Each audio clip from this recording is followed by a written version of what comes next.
Hi, my name is Joanne Davis, and I'm a safety advisor at the Saskatchewan Construction Safety Association from the Regina office.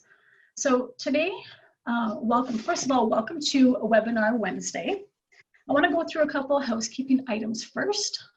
If you're joining us live on Zoom and you want to ask a question or you have a comment, please use the Q&A feature. And this is also available on Facebook. You can leave a comment there.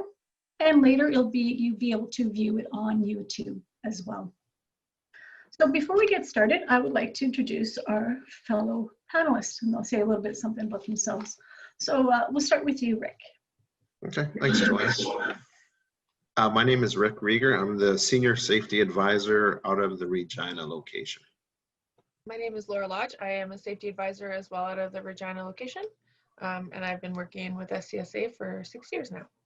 Hi, Steve Waldbar, advisor also out of the Regina region. I think we're a little bit Regina heavy, although with the new way we're doing things here, I guess we got access to the province a lot easier. I've been with the SCSA since last November, so all rolling into a year here pretty soon.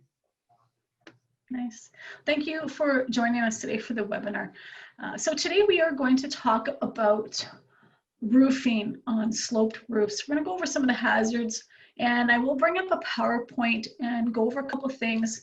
And you'll notice that the panelists, the fellow panelists as well, will join in any conversation during that time as we bring up some of the hazards and concerns for roofing. So let me just get that slideshow up and running.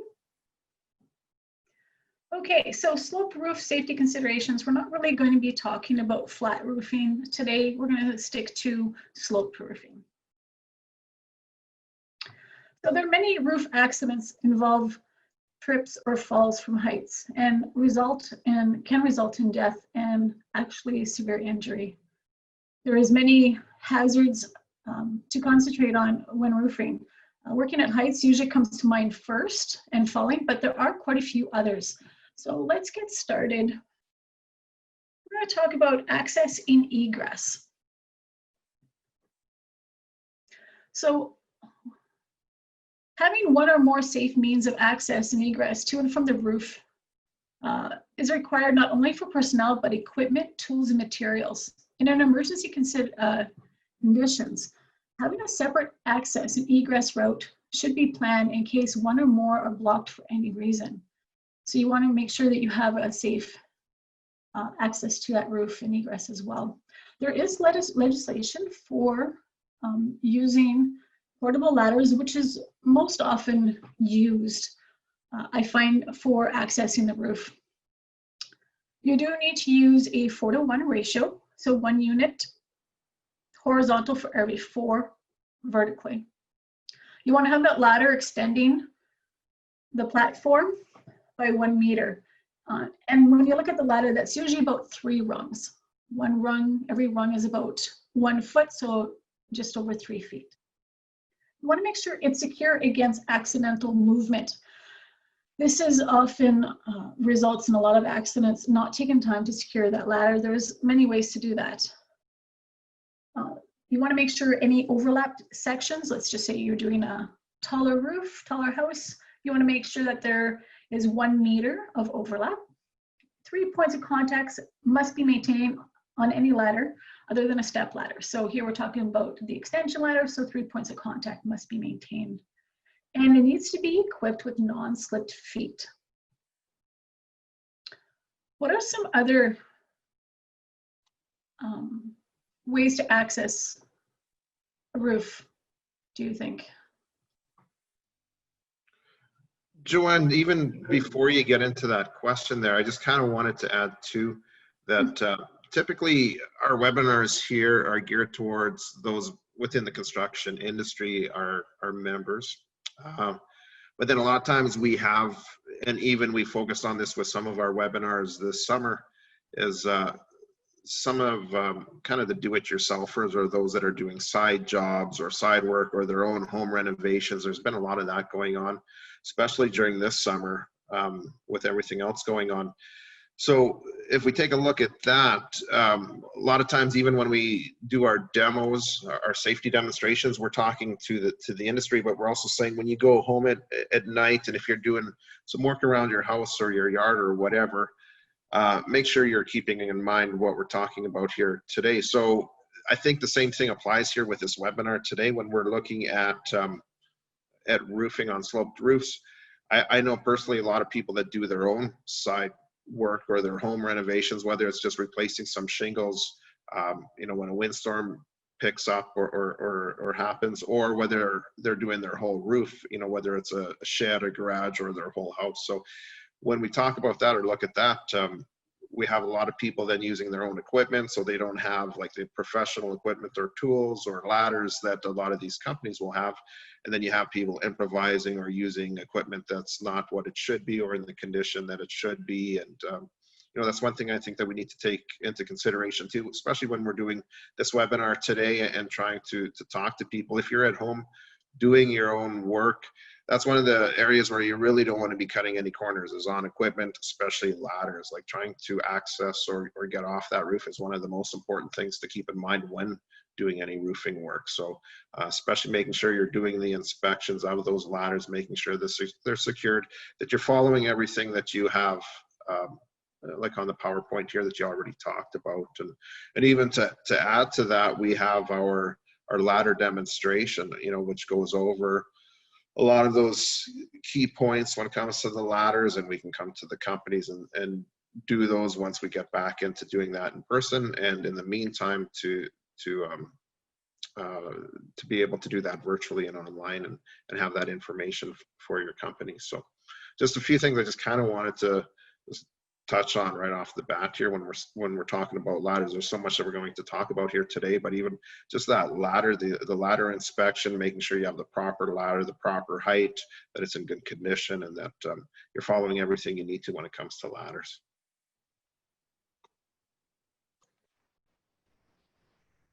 Yeah, that's definitely some good points. I didn't go in the inspection of the ladder or anything. I didn't just want to mention it. So that is a good point. Like, you really want to make sure you're using the right equipment for the right job. Another idea, I don't have any, I just use the ladder for access and egress for this presentation. I've also seen people build scaffolds depending on the size of the job.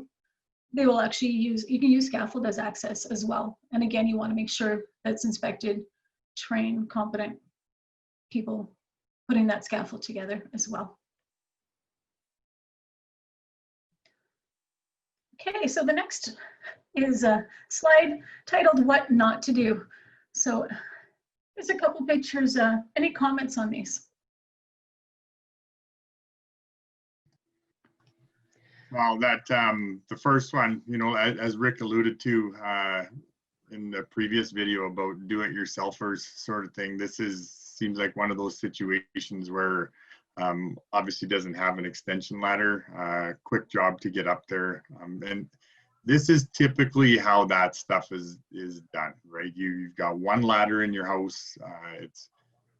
It was meant for changing light bulbs and that sort of thing, and then something happens and you decide you need to be up on the roof, which doesn't happen for a regular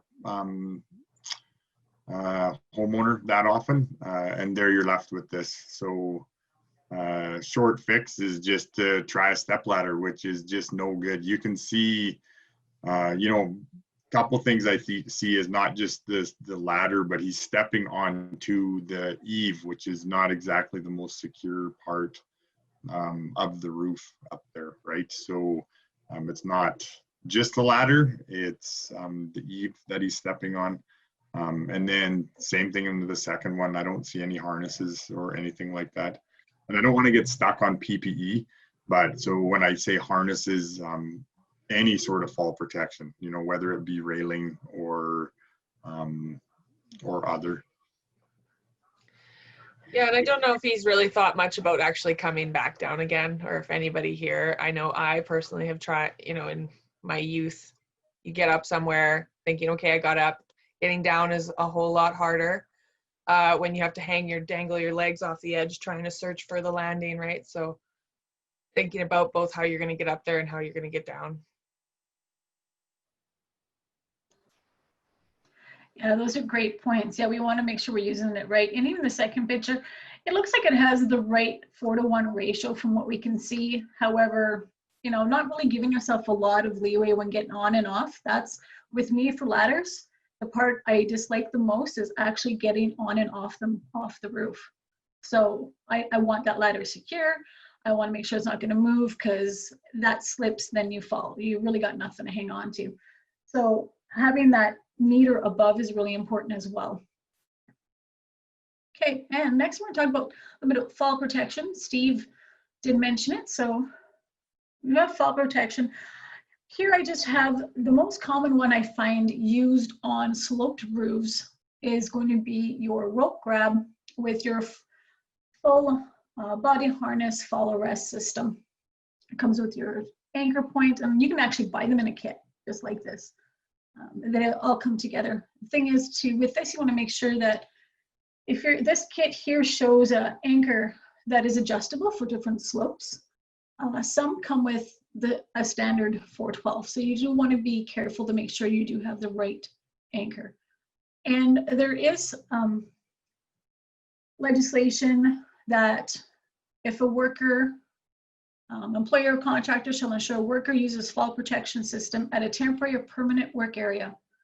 If a worker may fall 3 meters or more, or if there's a possibility of injury if a worker falls less than 3 meters. So we often have a conversation of workers working on roofs that are not that high, 1-story, you know, roofs that with a low pitch, and or even the garage, and conversations of, do I really need fall protection, right? You know, the edge of the roof is, you know, at 9 feet. It says 10 feet, but we do need to pay attention to is there a possibility of injury if the worker falls less than 3 meters, right? And we're very rarely just working on the edge of that roof. So, any other comments on this type of fall protection? No, the only thing I might add is just for like your do-it-yourselfers, like these kits that you have pictured here, you can get them anywhere. Rona, Home Hardware, Home Depot. I own one. And so they're not, you don't have to special order them or anything. They are pretty accessible. Yeah, just another thing to add to that too, and we talk about this in our fall protection course, and we talk about this when we do our fall protection demonstration is, you know, that's one thing is if you have your harness and you have a fall protection or a fall arrest system in place, but then once you introduce that concept or that element, then you need to, there's just so much other things or components that are involved in that. And again, we don't have the time to go into that. We've talked a lot on fall protection in some of our other webinars, and we do have our courses, or sorry, our course and our demonstration that does focus on that. But even things like having a fall protection plan in place, like if you're going up and you're one individual going up, you know, if you were to fall and be suspended, what now? Do you have someone watching you from below that's going to be able to help you out if you find yourself in that situation? And then all the other components, like the physical components involved with the whole fall protection system. We had someone speak at one of our RSCs just recently, and they talked about the majority of people that are using the rope grab systems aren't using the proper size lanyards. Their lanyards are too long when you're taking into calculating your fall distance and everything. You just have too much length. So there's just so much things that it's not as easy as just putting on the equipment and thinking you're good to go. There needs to be the proper training in place. People have to know what they're using and make sure that they're using it appropriately. So a lot of things to keep in mind. So, you know, we've talked about already those people that just go onto their own roofs, and, you know, a lot of hazards that they may not even think about, and just the importance of doing a hazard assessment prior to the job, like taking a look at the overall picture. What am I dealing with? What are the potential hazards? What are the potential what ifs that could occur? And how do I mitigate or remedy those situations? Yes, training is so important, and having that plan in place. Again, if you're going to use the equipment, you should also be trained and competent in using the equipment and properly supervised. Excellent points. We're going to talk a little bit more about PPE here on the next slide. One conversation we have, I do have legislation here for protective headwear. Where there is a risk of injury on the head of the worker, an employer or contractor shall provide approved industrial protective headwear and require a worker to use it. The following places are deemed places where a worker could be exposed to the risk described in subsection 1. And then you have a mine, mill, smelter, forestry, sawmill operations, construction site, drilling operations, oil and gas service and operation. So it is required, and a lot of times when you're roofing, we hear that, well, what's going to fall on my head on the roof? It's not just when you're on the roof, it's when you get off the roof. Things can fall off the roof quite easily. You can be standing there.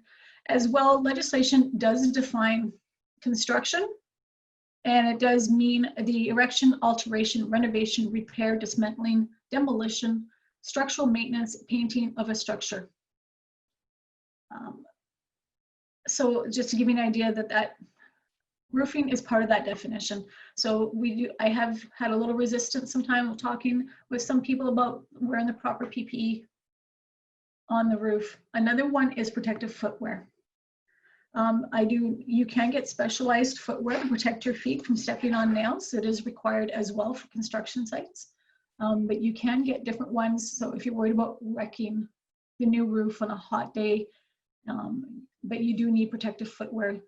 There's a high risk of stepping on nails, definitely. Ear protection is also a very great idea if you're going to be using nailers, right? You're making noise all day long, so you check your environment, see what kind of tools you're using.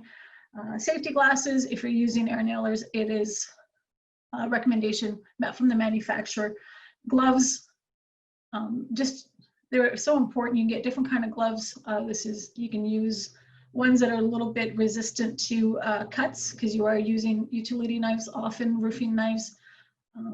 Also, just handling the shingles can result in tearing your skin and so forth. Any other comments to add to the personal protective equipment, the basic PPE here? For me, I'm just going to kind of echo what you said a little bit is, what's going to hit me when I'm on the roof with the hard hat. You don't know the sides too. Somebody's carrying a bundle going beside you, or I don't know if you ever had that happen. The hose is kind of in front of you and you go to swing it like this just to kind of get it out of your way a little bit, and you're holding the gun, right? And you end up hitting the guy beside you. Like, there's just so many ways to actually get hit in the head that you don't think about. And that's why construction just deemed it necessary all the time. Hard hats and safety boots, because it's just inherently other dangers that you're not aware of, sort of thing. And then, like you said, Joanne, you got to get down. So your hard hat has to be up at the top, because the moment you go down that ladder, you're in definitely a head danger zone. And then, yeah, boots, comfort level is there. There's all sorts of boots that'll take you up there. And you talked about stepping on a nail. I actually have seen it where somebody's tried to hit something, or then somebody talked and they've just literally shot themselves right through the foot, right? Like, take that gun down, and everybody wants to get the roof done fast on a good day. Everybody gets in that rhythm, yelling at these guys, there's a cloud coming, right? Or you got plans at 4, so you're just zipping right along, and somebody puts their foot down in front of you. So it's not even the nails sticking up, it's those nail guns. They can go a pretty high speed.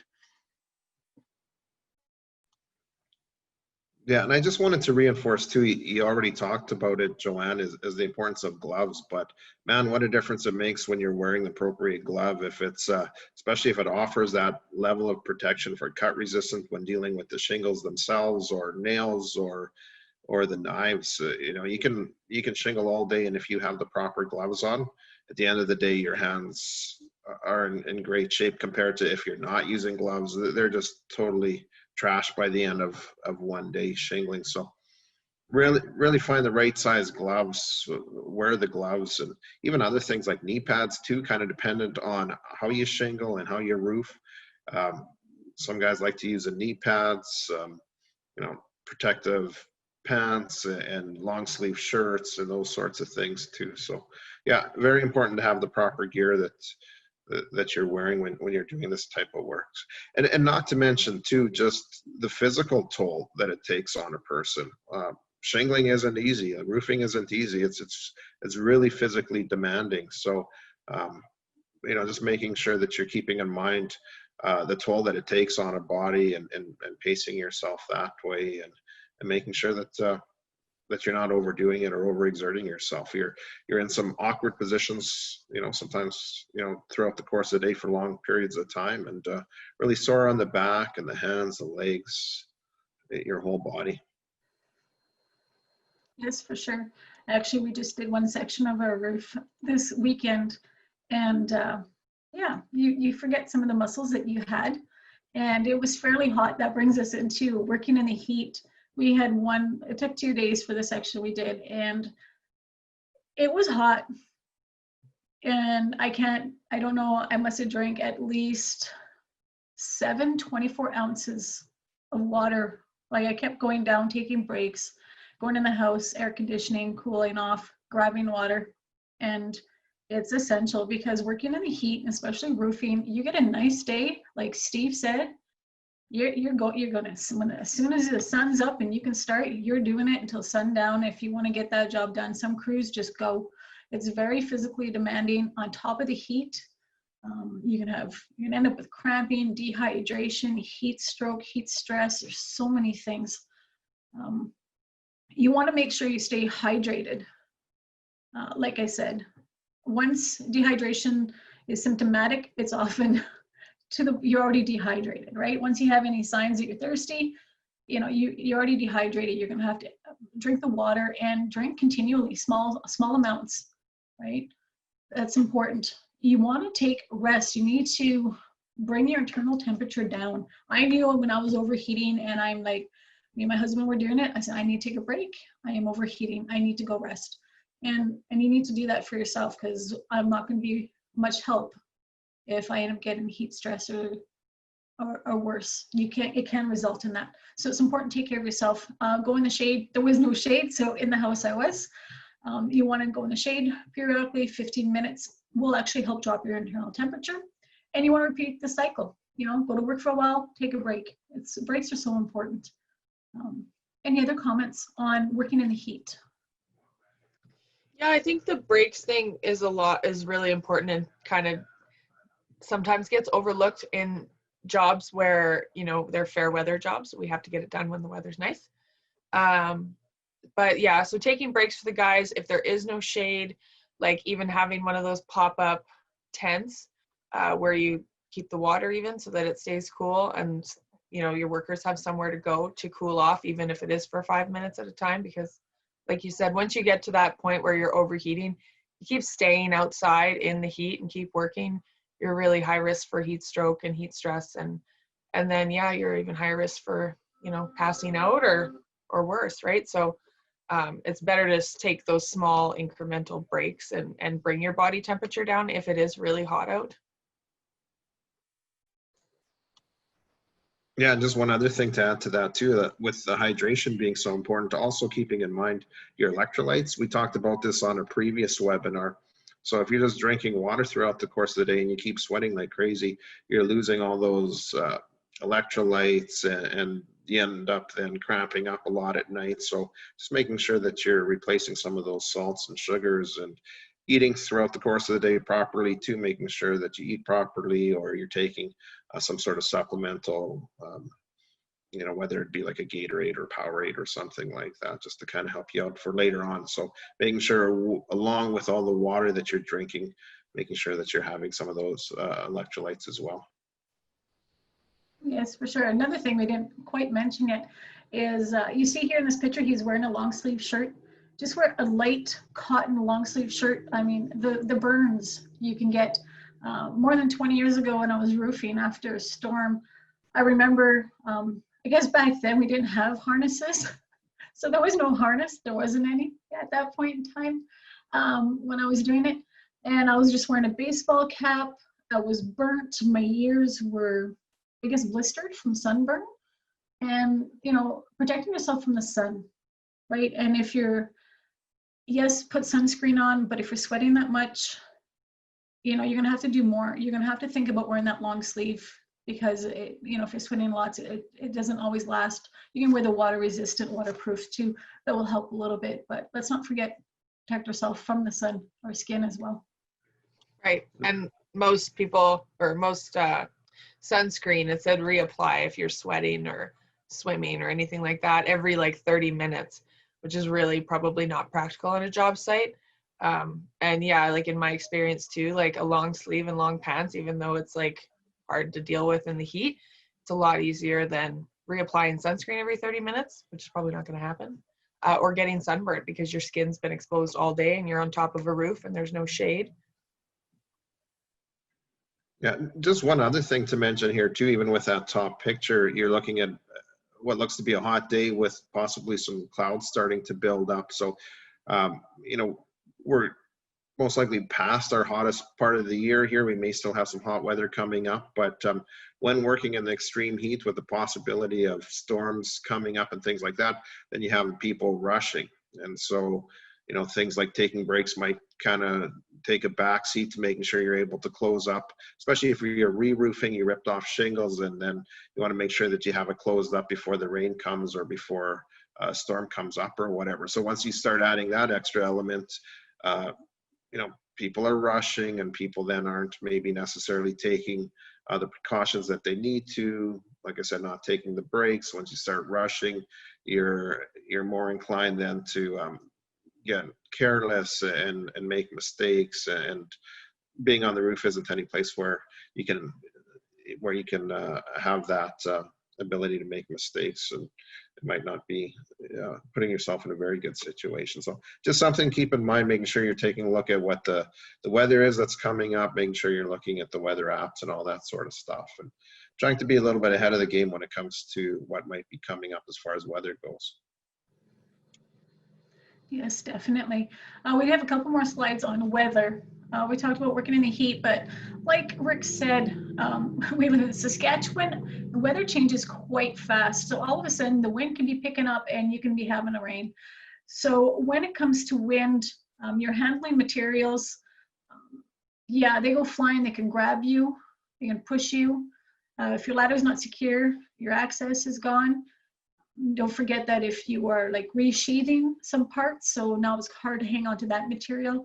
I know for us, we were putting in some valley, and we're putting some metal, some tin down, and it was quite windy. So it meant bringing, you know, having one piece when it was prepped and ready at a time, and two of us holding it and securing it, because that can easily get out of hand.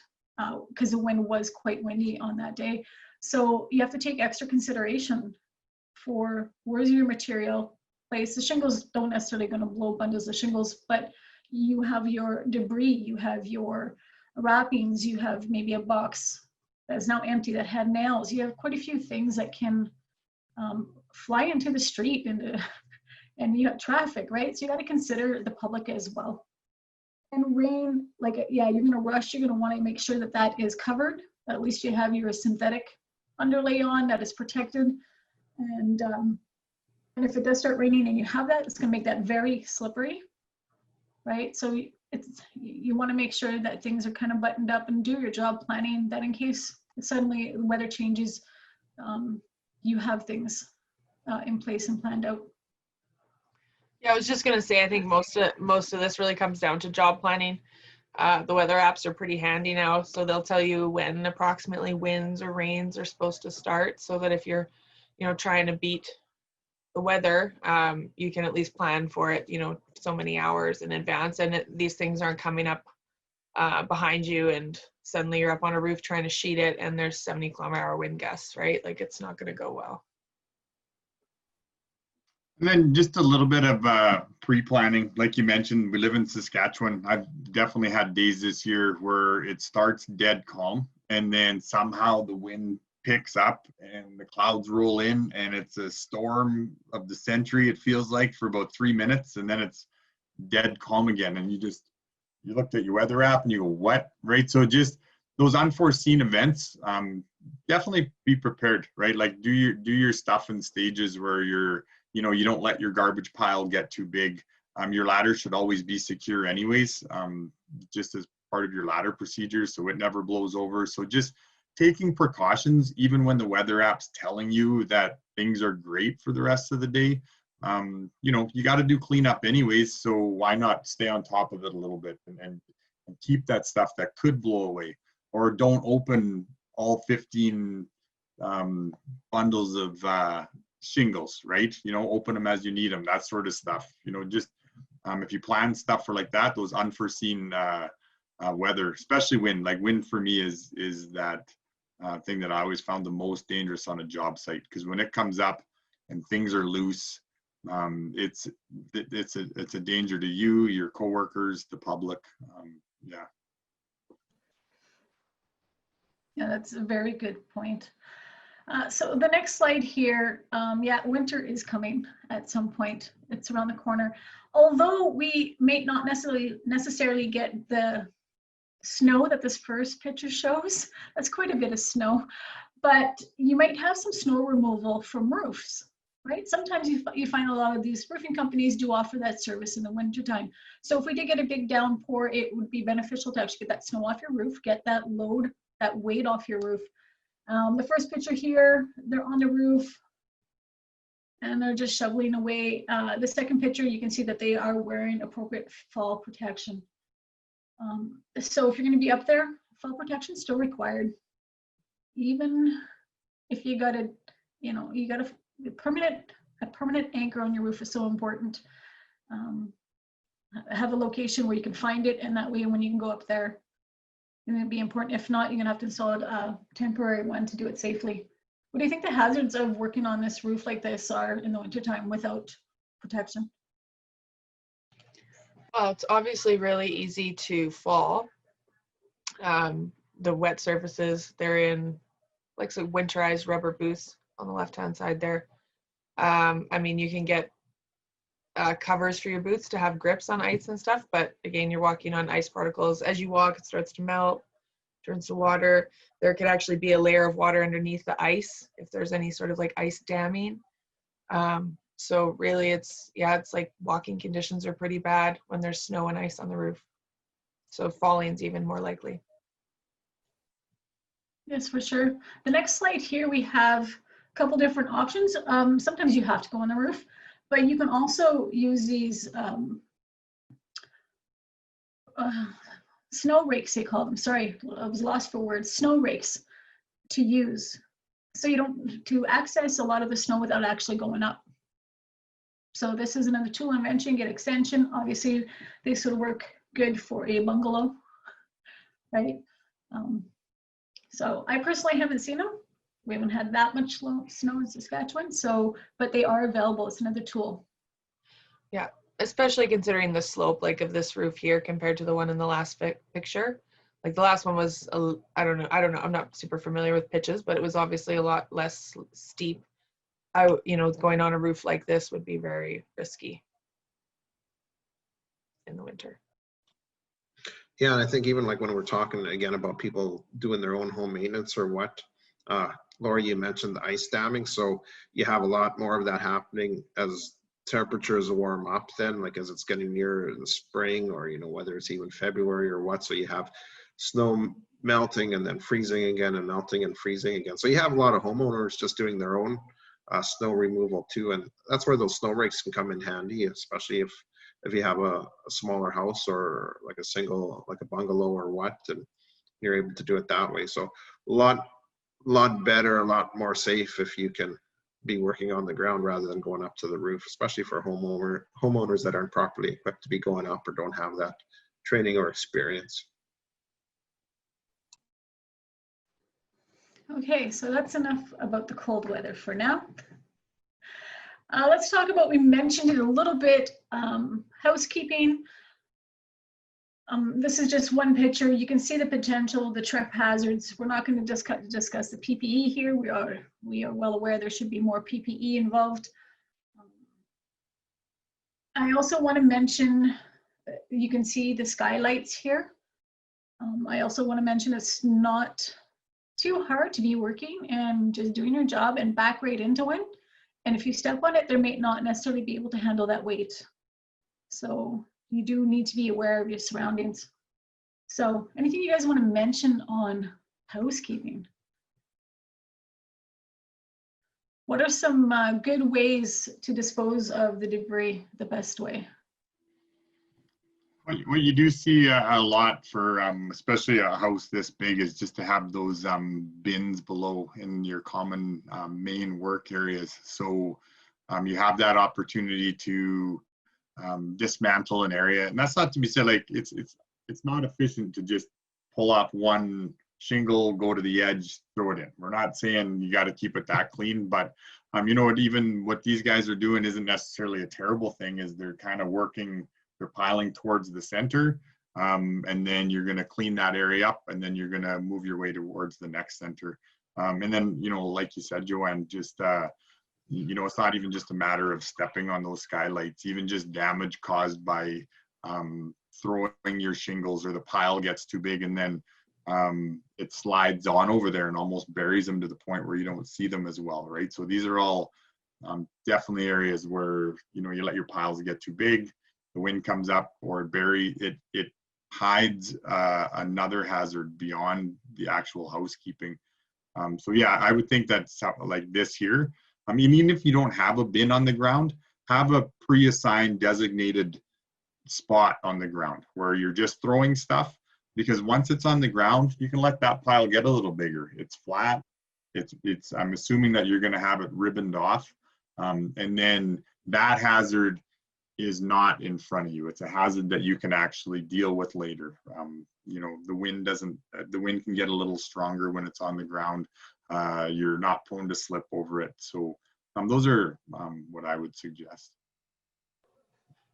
Yeah, I can speak from experience on sites that it's important to have a designated area for your items that you're going to be throwing off the roof, and tape that area off. Because it's super easy for someone to go walking by, and if you're just throwing stuff off the roof wherever just to get it off the roof, you can hit them. Yes, that's so important. Yeah, we didn't have a bin this weekend, but we had a designated spot in the driveway beside the house that was fenced off, so kids and dogs and everything could not get in through the back way, and there was no access through the front. We blocked it off. And so definitely, and then you know, then it can stay out of our flower beds too, and so forth, right? So as a roofing contractor, you always want to, you know, think of the customer and protect their home as well when planning. I do have a slide here, overhead lines. It's very possible when you're doing a job that you may be working in quite near to overhead lines. This job planning is going to be so crucial. When you go look at the job, take a look what needs to be done. You may have to call SAS Power, see if the lines can be insulated, depending on the vicinity, and take proper precautions to protect the workers. Yeah, that's exact call, like that call to SAS Power. Or even you know, interactive apps or stuff like that. They're very helpful to let you know what kind of line you're dealing with, and it's kind of like the same idea of call before you dig. It literally takes 5 minutes to figure out what your level of danger is there. And when you think about the kind of power that could be going through that line, it's just so easy to make that phone call and just and then plan from that information. It's easy to if you call SAS Power and need to know about power lines or need to have them insulated or something, it's not going to take weeks. You know, it might only take a day or two, as long as they have warning, and they can send somebody by to move them or cover them or whatever the case is. But like Steve said, making that phone call is pretty simple when you think about the alternatives, and it's not a super convoluted process to get SAS Power out. Yeah, job planning is so crucial. Here, this one's labeled slippery surfaces. What you see here with this one roof getting prepped, they're just stripping down the nails, and you can see a little bit of the granules from the old shingles there. And I can tell you that those are very slippery. If you got those, you're stripping off, and having that broom up on your roof and making sure that you have that cleared off is important, because that becomes very slippery when you're prepping that roof surface. The second picture here is you can kind of see the dew on your roof underlay. Okay, your synthetic underlay. And you're gonna find that like on a day like today, you waking up and it's cooler in the morning and stuff, you're gonna find it's dewy. And that is very slippery. If this is a stage that you're at, that's also very slippery. So trying to eliminate those slippery surfaces, it's not just about, you know, the housekeeping that you can slip on, or because it's raining as well. Yeah, or even Joanne, like loose shingles too, especially if you're engaged in what you're doing, not really kind of taking a look at where your footing is, stepping on a shingle that's been ripped off that's on other shingles. Really, really dangerous situation too, where you can lose your footing pretty quickly and pretty easily. You know, and just going to that, it's not just the granules. Like, you miss a nail and it doesn't have to stick out that much before your shoe catches on it. And then if you're walking straight down that slope, just, you know, when you go down a hill and you tell somebody not to run because your steps are that much bigger, like you hit a nail like that, and then on top of that there's some granules below you. On top of that, you're going down a slope, so you're adding, like, it doesn't take much for things to go from great to disastrous. You know, one policy we kind of had in place, and it was more of a framing thing when we were working, but walking straight down, we actually had the guys kind of walk on an angle. So if there is that slip or trip, they're actually not falling as far, because straight down, it's way harder to prevent that slip once it's occurred, or to react in time to correct yourself. But going sideways, it's actually quite a bit easier. So I know it's a little bit longer of a procedure sometimes, but if you have any worries about hazards like that, that would be one of the ideal spots to actually replan your route. And I know it seems silly, but it actually worked rather well for us. Yeah, that's a great idea. Next, I want to just go over a couple tools. Yeah, most of roofers are now going to be using the nailers, right? So they do have safety devices on them, manufacturers' recommendations on how to use them. You can actually go quite fast with these, right? You do need to have the appropriate pressure on them, but you can go quite fast with the nailers. A lot of times you have an extra cord, and therefore you have to really plan, be aware of your surrounding. You won't be tripping on the cord. Plus you have your, you know, your fall protection as well. What I want to show you here in the next one is a kind of a bit of a solution for that. Obviously you want to be trained in using your tools properly and the right tool for the job. But here we actually have a rope grab that has your air line with it as well, that you can hook them up and use them this way. And that way you only really have the one cord. This is actually, you know, you just cut in half the amount of tripping hazards that you have, right? So now you're just thinking about that cord and not your cord. And you know, to go beyond that is, how many times do you, every time you step back and forth, you're just twisting the two lines together a whole bunch, right? So you go over top of your rope and then you flip your hose. Next thing you know, it's a tangled mess, right? So now you yank on it, and now everything that was tangled in there gets yanked with it. So I can definitely see this as a great invention. I've never personally used it or seen it in use, so I definitely invite any of our members watching or watching in the future to let me know how these work. I'd be very interested to speak to somebody that has personally used one. But I see this as another great idea for how to eliminate hazards. Yeah, right tool for the job. Right, like you said, Steve, it really reduces the amount of materials and equipment that you have up on the roof, and just makes it a lot more streamlined. And again, when choosing your equipment, you want to make sure that it is certified the right standard and rated for the job that you're doing. So like I said, I did a little bit of looking into this. I personally haven't used them myself, but I'm always excited to see new inventions and innovations come out to help workers do their jobs safer. Next, I just have some common hand tools that we also use.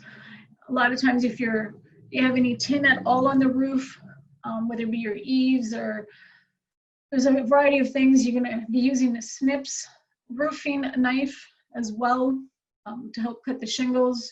You'd be chalking lines, different hammers, you'd be caulking as well. So be aware of the chemicals on that. And so these are just some common hand tools, a few of them, there's more. Just touching on a few, and to be properly trained and to use them for the right purpose. You know, just going with that, like the first thing I see is that there's a hand injury potential in every one of these. So going back to Rick's comment, like it's not just the actual shingles and stuff.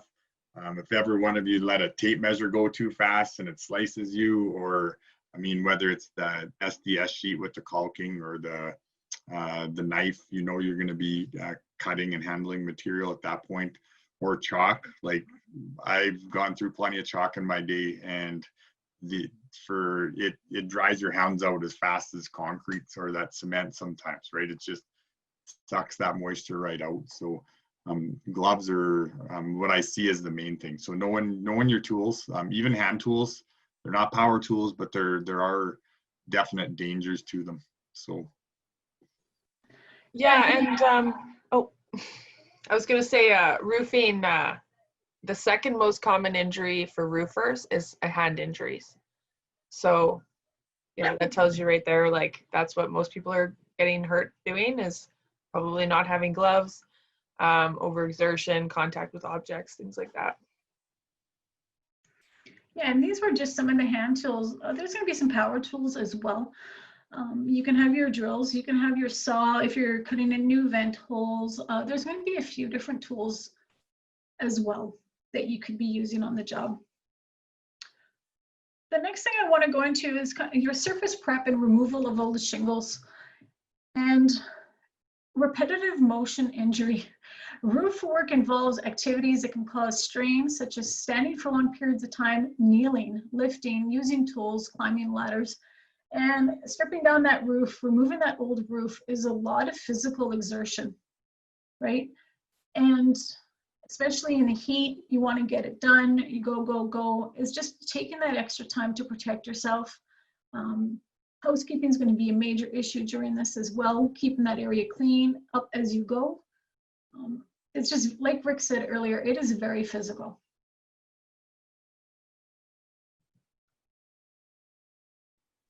it's not repetitive motion too, like that what he's doing there isn't a matter of just sliding underneath and lifting, right? It's jarring, and then if you hit a nail and it doesn't pop out quite right, you just took all that force and stopped dead in your tracks at an unexpected moment for you, right? So just be prepared to how you're handling that. Never lock your elbow, that sort of stuff, because that's it's not only a long repetitive, it's long repetitive plus just that impact on your joints as you're doing that entire process. So it's not just your knees in this, it's your elbows and your shoulders that are going to feel this, especially those sudden stop moments. And I would just say, I mean, in my experience when I was roofing, one of the parts I hate the most is being near the edge, especially on any sort of sloped roof, right? So sometimes, depending on the situation, it might make more sense for you to set something up on the ground that you can work off of to take the first few rows off, or to put the first few rows on, because working while you're facing downwards on a slope near an edge can be really hard to do. So sometimes we can make arrangements to sort of mitigate that risk if the slope is just too great. Yes, working on the edge is definitely something that needs to happen on a roof. No matter what, you're going to have to do it. So finding the best and safest way. I know when I'm on the edge, I'm well aware of the length of my rope grab at all times, right? And by the time I need to go to the edge, I'm usually yanking it. Okay, I need to make it a little bit longer, but not too much. Really planning it out. And the next thing here on, once you remove your shingles, it's you might find some rotten spots, or you may find them the hard way. When you're stepping, be very cautious when you remove that. A lot of times you can tell just at the condition of the roof that there's potential for rotting wood. You don't want to be falling through, but that could happen. So be aware.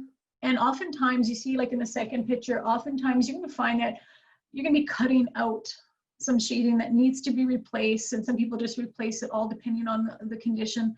And that brings another set of hazards of using those different tools. And now you have open holes and you need to get them on it and get them patched right away, right? Because there is legislation on covering holes in roofs as well. You can see here in the next picture, this is just a hole for a vent. They're stripping it away and they took that vent out. And now they're leaving that hole open until they need to put the underlay and everything down and shingle up to that point before they can actually put that vent in. So regulation does say that an employer, contractor, owner shall ensure that any opening or hole in a floor, roof, or other work surface into which a worker could step or fall is covered securely. Installed covering that is capable of supporting 360 kilograms per square meter. So you just want to just tack it down, piece of plywood. That's and that way you're not going to fall in it. So next we'll talk a little bit more about working on that edge. We discussed it already. If you have any more comments, let me know. Again, this is something that needs to be done here. They're applying the ice and water barrier. You are working really close to the edge. You want to make sure that it's overlapping just the right amount. You're leaning forward, almost hanging off. So definitely want to use the proper precautions and fall protection, or have somebody on the ground helping you. Okay, next one is good. I want to get to this one, material handling. Okay, so carrying your shingles on your shoulders up to the roof. Okay, that very physically demanding. I'm not sure how you're maintaining your 3 points of contact. Okay. So this picture, yeah, go ahead. I was gonna say, well, you're not. There's no. If your third point of contact is the shingles that you're trying to hang on to, yeah, it's not. I mean, obviously plus 10 points for, strength and manliness, I suppose, but it's not easy to do that. Anybody who's hauled shingles up a ladder can tell you. And you can't have 3 points of contact on an extension ladder if you're doing so. You have a really high risk of injuring your back, which is another really, back injuries are really high for roofers. And I would venture a guess that carrying tools and materials up ladders is likely one of the reasons. Just going back to that last slide, and you mentioned tools there, Laura. It's another danger is, like, if you do happen to fall and you saw his tool belt and it's full of all sorts of stuff that if you fall wrong, it's gonna puncture you. So that was actually another good policy is if you're going down for more shingles, leave your tool belt up top, right? It decreases your workload. And also when you fall, that ladder's not going to catch him, or that hammer's not going to catch him properly. Or if that hammer's on the other side and he's walking down, I don't know if ever of you have had your hammer handle catch between the rungs of the ladder, just because you're turned a little more sideways carrying something. So beyond the 3 point contact, that tool belt is actually can be quite a hazard. So if you're not able to hold on properly, you just created another hazard that can definitely cause a lot of damage. Yeah, and I want to go over a little bit of legislation real quick. When it comes to lifting and handling loads, an employer contractor shall ensure where reasonably practicable that suitable equipment is provided and used for the handling of heavy and awkward loads. I think we can agree these are heavy and awkward.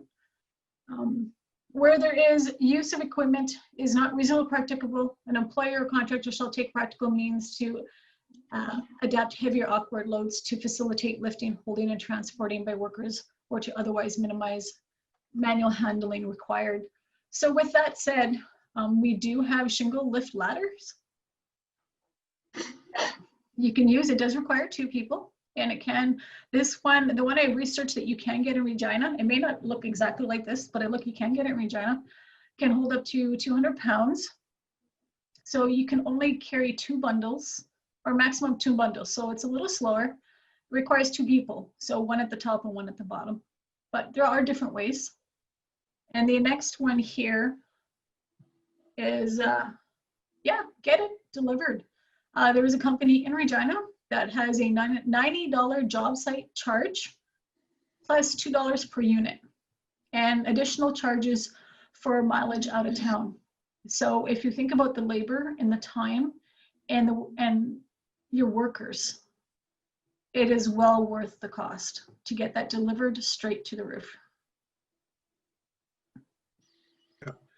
Joanne, just with that, one thing to keep in mind too is the condition of the house and the roof when distributing the weight or the shingles onto the roof too, because a lot of the old roofs don't have the structural systems that the new ones have with the bracing and just the strength of the roof system. So just making sure that the shingles are dispersed, or just being aware of the structural integrity of the roof and that won't collapse, because that has happened to on occasion, especially on older houses where the roofs aren't in good condition. Yes, for sure. That's you do need to do your hazard assessment. Take a look at the roof, the age of the roof, when it's been done, what can that structure hold? Even when it comes to having your workers on it, is it that bad? You're going to have to redo all the sheathing, right? So maybe you don't want workers on there right away either. You're going to planning and doing your inspecting the site, doing your pre-job hazard assessment is so important. We didn't even get into, whether or not there's possibly of children and pets around and different things, and even things like hot tubs. It's a weird thing, but you got to cover that. When something goes flying, all of a sudden you have, right? Like you're causing damage as well to the property. So you want to protect the property and the public that could be around. So that is our presentation on sloped roofing. And any other comments before we finish the webinar? Okay. So thank you again for joining us today on our webinar Wednesday. Join us on Tuesday. I do believe that Justin is going to be talking about complacency for our Tuesday Toolbox Talk at 10. And please join us again next Wednesday for our webinar.